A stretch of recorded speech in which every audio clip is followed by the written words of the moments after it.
only 8% of our worries actually come true. I used to worry, I used to overthink, just like most people do. It's like common human emotion. It's not something to fear or resist. And I still do from time to time. I get worried about something, overthink about something stupid because I'm a human like you.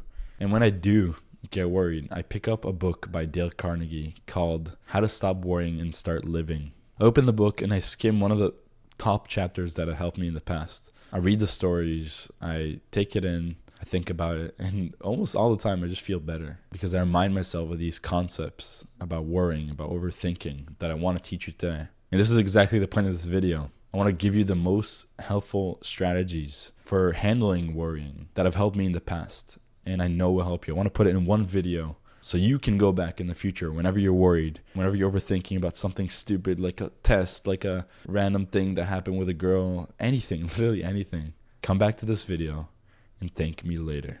William Osler, he's the founder of Johns Hopkins Hospital. He said a famous quote. He said, "Our main business is to not see what lies dimly at a distance, but to do what lies clearly at hand."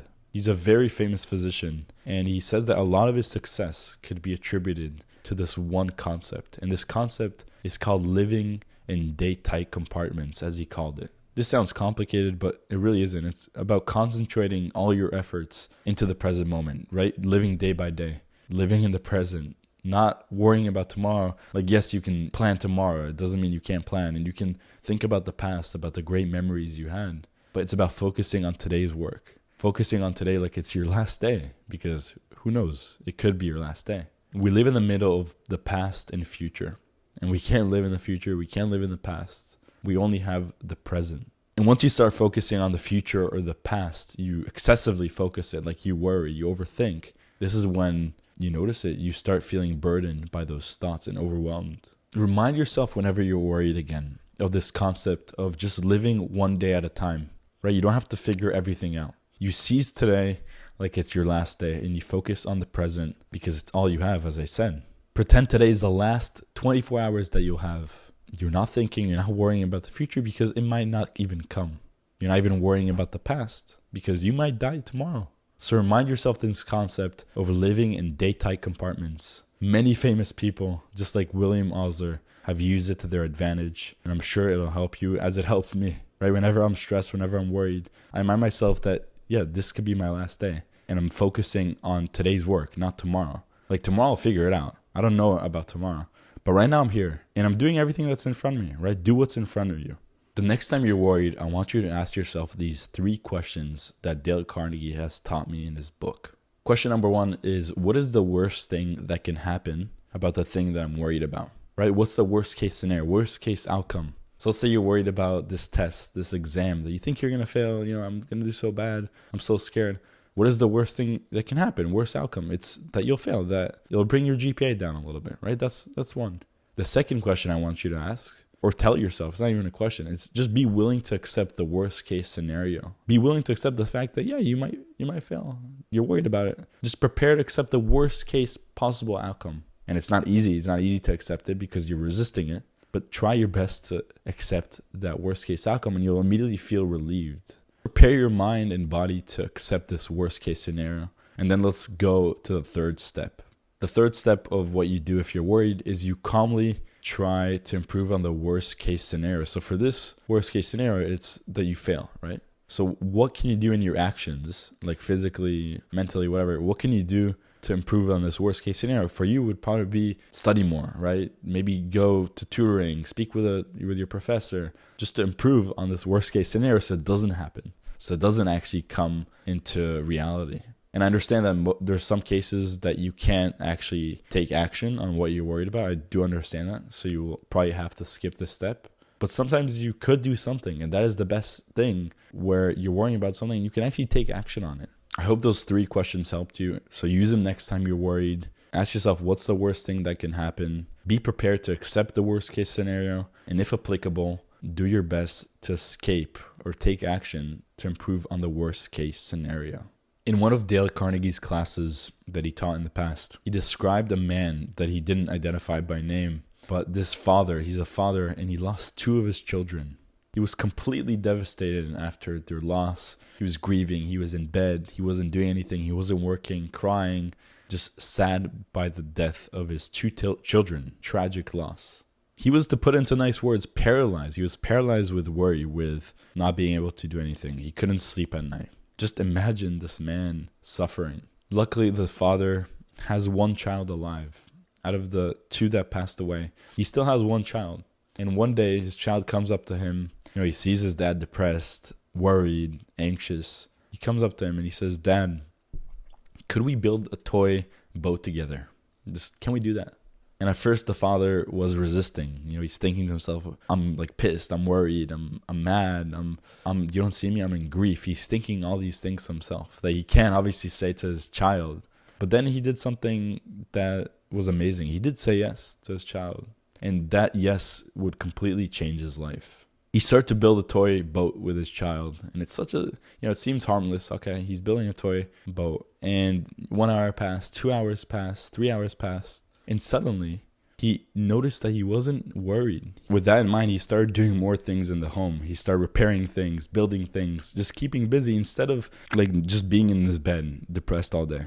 I say this many times, your emotion follows your motion. So as long as you're in bed, you're worried, you're depressed, you're not moving, you're stuck in place, obviously your motion is going to be anxious, scared, not advancing.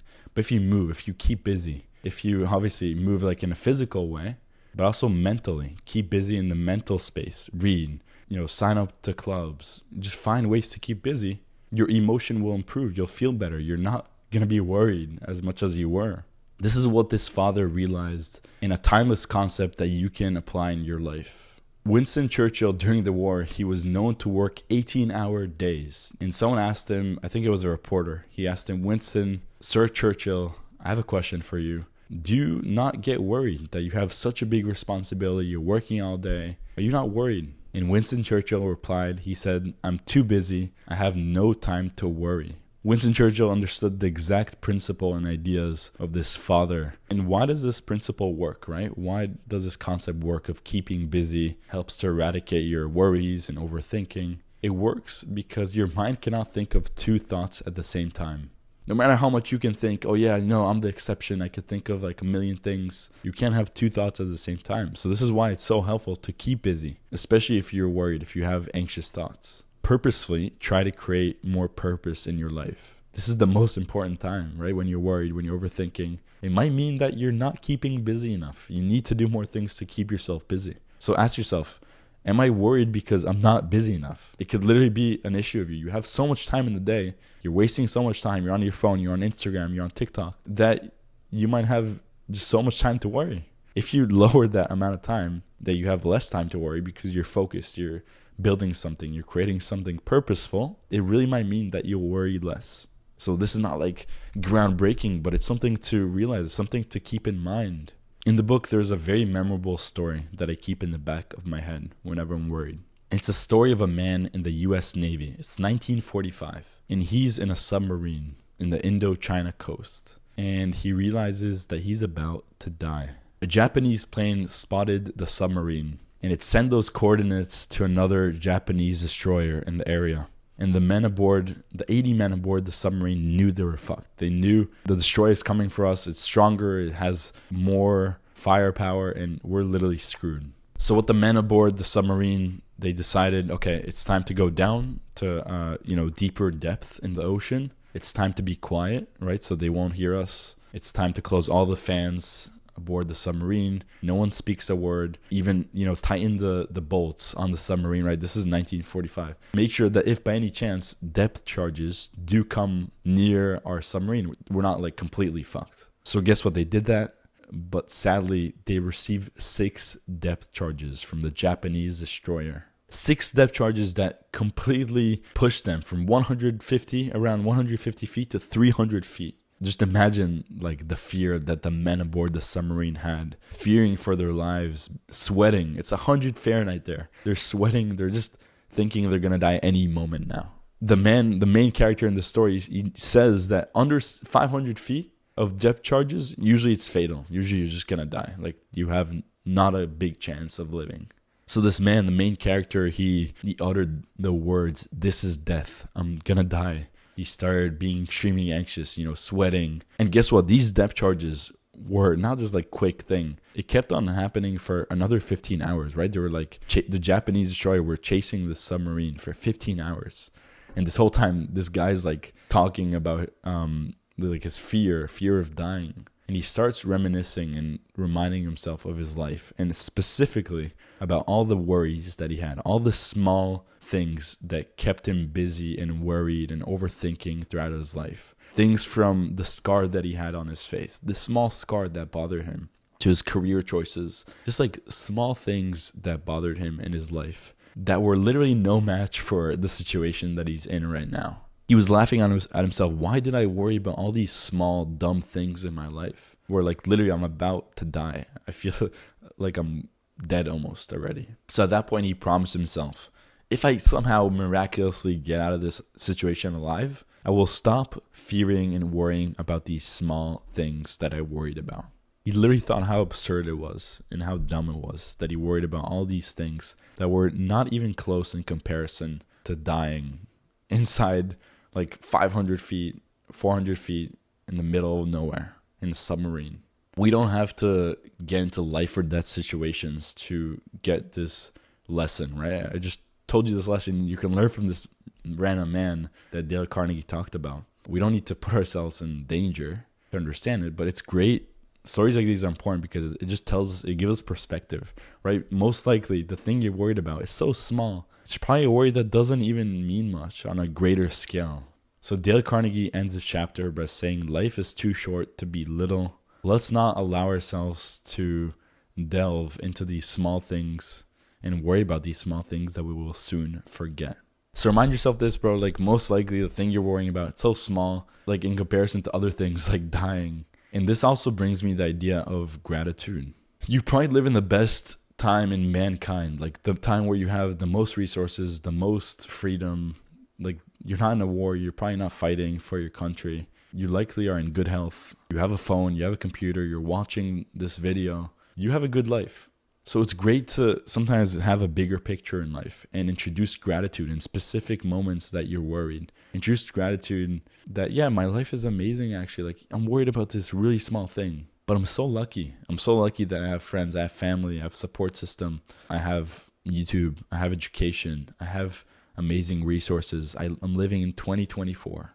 I can make money online. I can do all these things. Especially in moments of worrying, overthinking, I want you to bring gratitude back. Like literally you could be dead like this guy on a submarine, but you're not living in 1945. You're not in a submarine right now. You're lucky to be watching this video. So always, or whenever you feel worried, introduce gratitude. There's so many things to be grateful for. And we many times forget about that. We live this comfortable life and we're just like, yeah, I'm so worried about this test. And you just sound to like a kid in Africa or something. You sound so dumb. And I do this as well. But it's good to remind ourselves of the things that we should be grateful for. And our worries really don't mean much. Another tip or technique that has really helped me whenever I'm worried, whenever I'm overthinking, is this idea of examining the record. As Dale says, he says, let's examine the record and see, is this actually possible? Is this thing I'm worried about, using the law of averages, what are the chances that it will actually occur? Most of the time, the thing that you're worried about, if you logically think about it and not emotionally think about it, it's likely not to even happen. I told you the statistic at first that only 8% of your worries actually occur, and out of those 8, most likely a lot of those things are even outside of your control. That is such a small number that you're probably left with. So most of your worries are bullshit. Let's put it there. There's some people who are worried of, let's say, plane crashes, right? It's a common fear. It's a common worry that the plane's going to crash. But did you know that you're more likely to die on the way to the airport than the plane itself?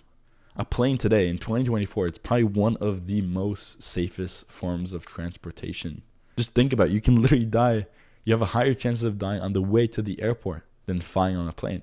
So this is exactly what Dale Carnegie means by examining the record, using the law of averages. Like think, what this thing that I'm worried about, what are the chances that it will actually occur? And let's say you're worried about the plane that I told you about. Most of the chances are in your favor, right? You're fine. I don't know about you, but that gives me comfort. Like if I'm worried about something, that can put like numerically the chances of this happening. Maybe it's not exact, like you're not doing like statistics or math, but you know that most people don't fail this test that you're worried about, and you're still worried that you're going to fail it. But you know, most people like pass this class anyway. So why are you even worried about it? This is what I mean by examining the record. It's not like you have to become a mathematician and think about and like calculate the chances of this happening. But just think about it, like, is this actually going to happen? Using the law of averages, what are the chances?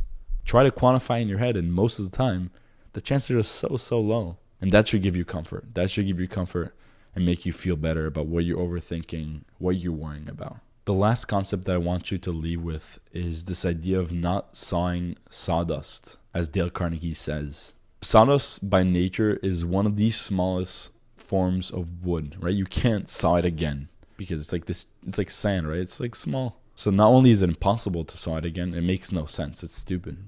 So this analogy comes into play with our worries, with our overthinking. We try to saw sawdust with things that we can't change, that we can't control. There's no point in worrying or sawing the dust again. It's literally not going to change everything. The past or the future, you're worrying about this dumb thing that you did a month ago, or this thing that you have no control over in the future. Stop sawing the sawdust, bro. All it's doing is it's draining your energy, and it's time to put a stop loss on sawing this sawdust. You know it's not productive, and it's not going to lead to anything positive. So remember this analogy. It helps me, like, whenever I'm worried and I'm like repeating the story in my head like multiple times, and I'm like, shit, I should have done that. Shit, I should have done that. And it's stupid. And I'm like literally sawing sawdust. I remind myself, stop sawing the sawdust. You can't do anything to it, you know? It's already small. So I hope that analogy helps you, bro. I want to leave you with a final analogy that I want you to keep in mind. It's this analogy of overthinking and worrying thoughts. Imagine your thoughts are like a car on a highway, right? They come and go. They drive. They keep on driving. And the second you resist those thoughts and worries, and you stop them, and you're like, stop, car. I'm worried about this one car or thought or worry.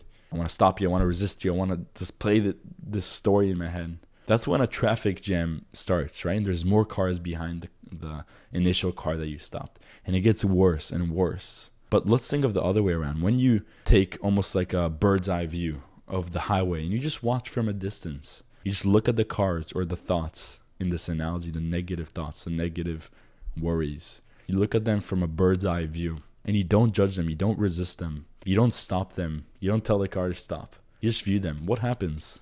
Literally what happens is the cars come and go. They drive and they don't stop, right? Because there's no reason to stop. No one is stopping them. There is no traffic jam. They just come and go. So again, the same thing is with your worries, with your thoughts. When you resist them, when you put a stop to them and you play it in your head, I know it's easier said than done, but when you do that, it just creates more of a mess, more of an issue.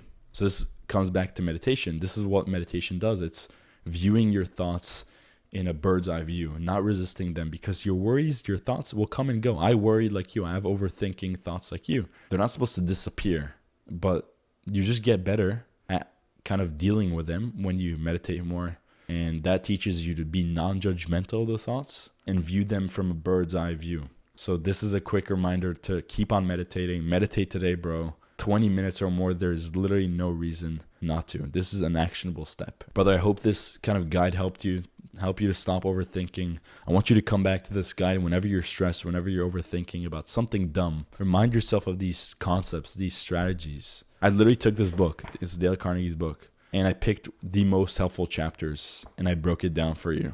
The most helpful chapters that help me whenever I'm stressed, worried, overthinking, whatever, you name it. Come back to this video. I'll probably also come back to this video at some point. But I hope it helped you, bro. I'll see you next time. Peace.